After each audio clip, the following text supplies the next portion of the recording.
Hey, life group leaders and coaches.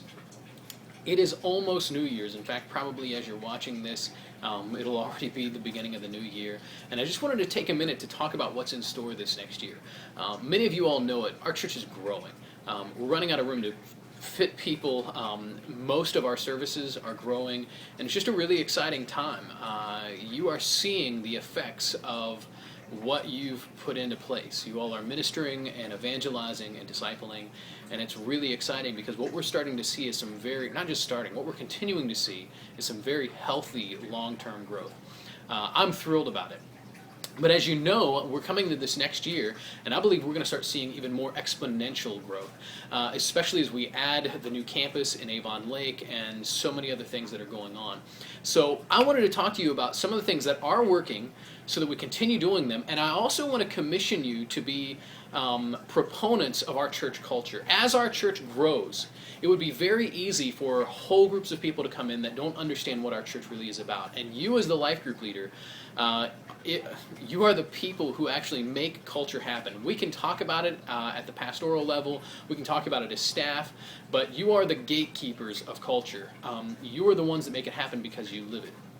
So let me tell you about a few things going on. First of all, culture, I would argue, is made up of three things: our mission, our method, and our values. You all know what our mission is. It's leading people in the adventure of becoming like Christ. You know the core Christ-like characteristics. You know about how we simplify the core Christ-like characteristics into loving God, loving people, living surrendered. You know our method is the 5 B's. And I would argue you know values without maybe being able to list what they are. Our values are directly related to the mission and method, really, but we have some values that might not be stated, but they're just kind of part of the way we do it. It's part of our culture.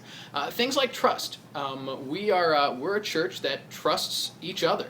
We're a church that when something gets brought up, we believe the best about each other and we check it out. We have other things like action. We don't just talk about what we believe, we do it. We sign up for things like Servaleria and Family Fare. We have life groups that serve food. We have life groups that serve each other. It's a big deal. We talk about things like proactive inclusion. That's a part of our culture. It's not something that we just talk about, but it's inherent in the 5 B's.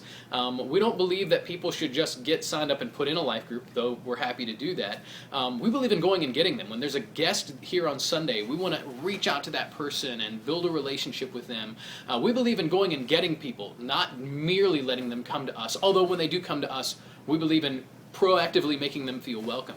So a lot of important things. We believe in faith, and not just in the broad sense, but in faith in Christ, knowing that if He's given us a vision for something, that we're going to seek Him, we're going to push towards it. We're not just going to say, well, this is what we have, but this is what God said for us to do. We're going to do what He said to do, and we're going to let Him bring the resources along with us. There's so many things that are built in to that. And so I want to just start thinking. Right now is a great time to think about what makes your life group great. What makes this church great? And preserve those things. Don't just be a person, actually preserve is maybe the wrong word. Promote those things. Don't try to protect us as we are. Try to promote the culture we have, especially as we launch out into Avon Lake and think about other things that are going on, other outreaches. I want you all to be a group of people that push our culture in a loving relational way, that you make our culture disseminate through every new person. That can only happen by you. Jim can preach about it, I can talk about it. You are the gatekeepers of culture. So the more that you are living out our mission, the more that you are living out our methodology in the 5 B's, the more you are promoting our values of culture and community, faith, trust in one another and in the Lord, the more that great things are going to happen. Now, with that in mind, I want to give you one last little piece of information. I saw an interesting video about a concept of leadership that I thought was really interesting. There was an author recently named Edwin Friedman, and he says that good leadership is about not being anxious. I thought that was really interesting.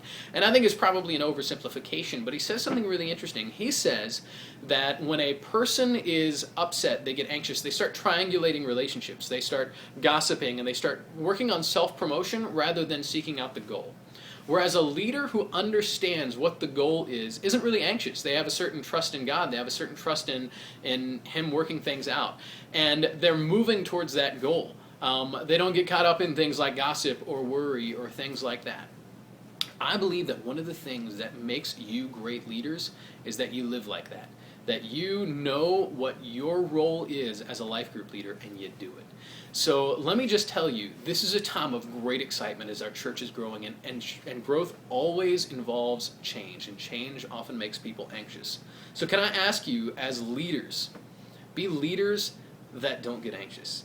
Be leaders that trust in what God is doing and promote culture rather than try to preserve the old way. Our culture is something that is to be celebrated and pushed out beyond what God is already doing. There's some exciting things happening. I'm looking to this next year, and I'm excited to see you all as leaders promote and preserve the culture that we have. Thank you so much, and have a great new year.